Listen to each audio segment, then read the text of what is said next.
안녕하십니까, 박성호입니다. 타이완의 쌍십절 행사 이후 많은 뉴스와 화제거리가 쏟아지고 있습니다. 타이완 사람들의 기억 속에 아련하게 남아있는 한 장면입니다. 1993년 타이베이에서 열린 쌍식 국경절 저녁 경축 행사입니다. 여고 고적대 앞으로 흰색 군복을 입은 이가 등장해 현란하게 예도를 휘두릅니다. 이 사람은 다름 아닌 홍콩의 스타 유덕화입니다. 리덩후이 총통이 객석에서 박수를 치더니 일어나서 목례도 합니다. 민국 82년 경축 행사의 시작을 알리는 유덕화는 타이완 사람들은 물론이고 홍콩 자유시민들의 사랑을 받아왔습니다. 성룡과 달리 중공에 아부하지 않았던 유덕화는 이때부터 중공의 타이완 독립분자로 미운 털이 박혔습니다. 유덕화는 그해 타이완의 최전선 금문도의 국군 장병을 찾아 위문 공연을 하기도 했습니다.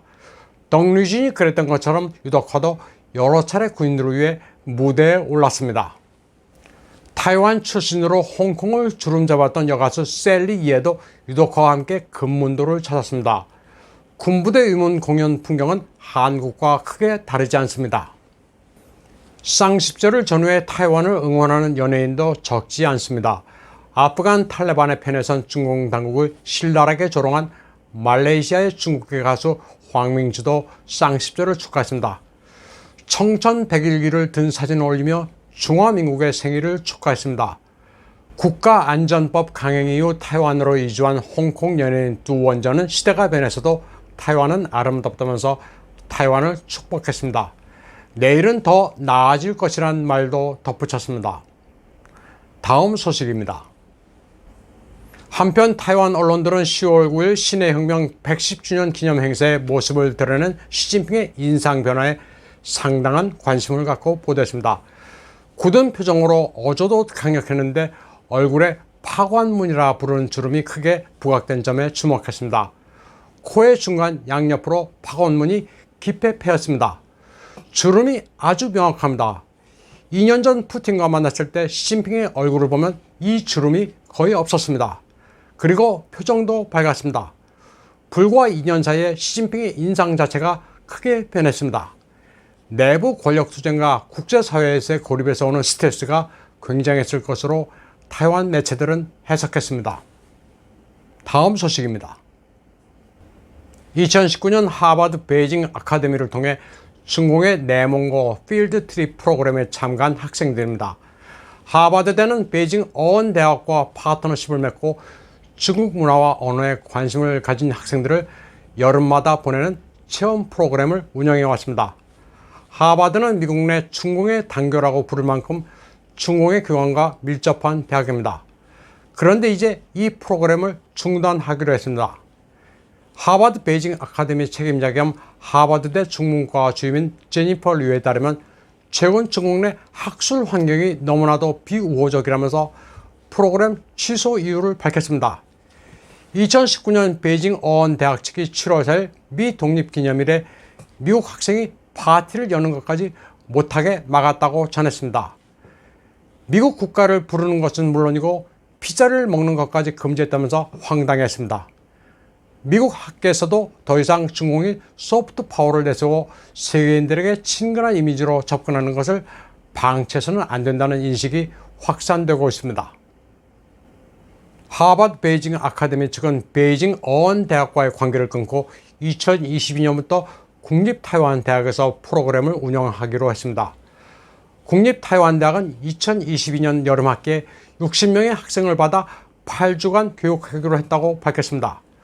중공의 보통화 교육, 내몽고 방문, 마작 프로그램에 맞서 타이완식 맨더린인 국어와 지오펀 같은 관광지 방문, 장기 두는 법을 가르친다는 계획입니다. 타이완에서 교육받고 있는 외국인 학생들은 타이완의 분위기가 중국보다 훨씬 우호적이며 페이스북, 인스타그램 등 소셜미디어도 자유롭게 이용할 수 있다는 게 강점이라고 말하고 있습니다. 중공은 인의 예지가 빠진 가짜 공자를 내세워 중공의 친근함을 유도하면서 문화로 표장된 영향력을 수출하는 데 그치지 않습니다. 군사적 영향력과 함께 공산혁명도 제3세계에 수출하고 있습니다. 보시는 화면은 아프리카 루안다의 국경절 군사 퍼레이드입니다. 인민해방군가가 울려 퍼지는 가운데 검은 병사들이 중공군식 보폭으로 행진하고 있습니다.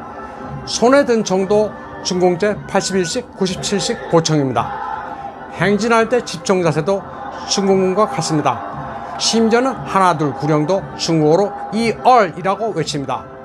중공이 교관을 파견해 맞춤형으로 훈련시킨 결과입니다. 르완다 외에도 탄자니아 등 여러 아프리카 국가들이 중공과 군사 외교 관계를 맺고 있습니다.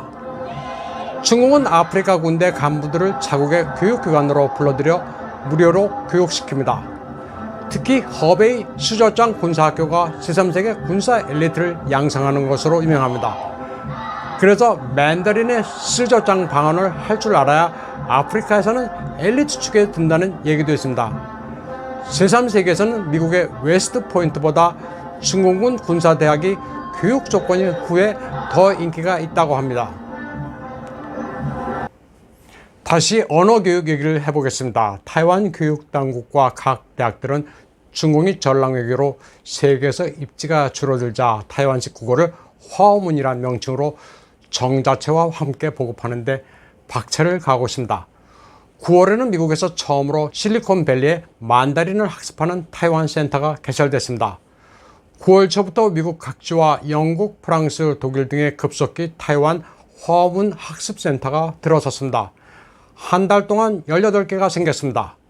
해외 타이완 교민위원회가 돕고 있는데 2025년까지 타이완 화어문 센터를 100개까지 늘린다는 계획입니다.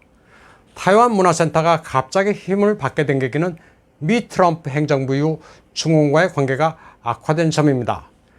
미국의 공자학원도 한때 500개에 이르던 것이 2017년에는 103곳, 2021년에는 40곳으로 줄어들었습니다.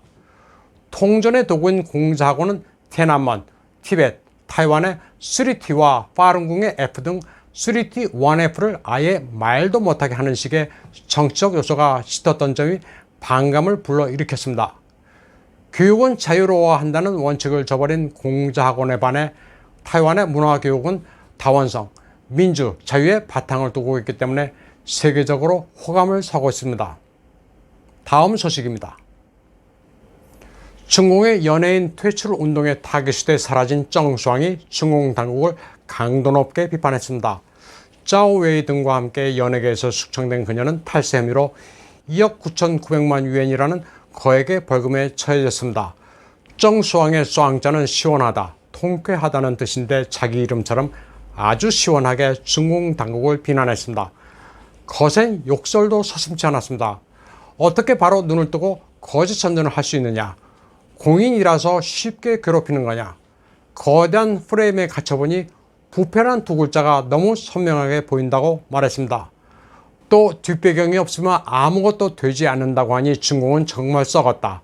이는 큰 문제라고도 했습니다. 권력층과 재계의 마윈에 붙어 주가 조작을 일삼아 퇴출당한 짜오웨이와 한 묶음으로 처벌당한 데 대한 억울함을 호소한 것으로 해석됩니다. 연예인이 저토록 분노를 표출한 데 대해 중화권이 깜짝 놀라고 있습니다. 오늘 방송은 여기까지 하겠습니다. 시청해주신 여러분 감사합니다.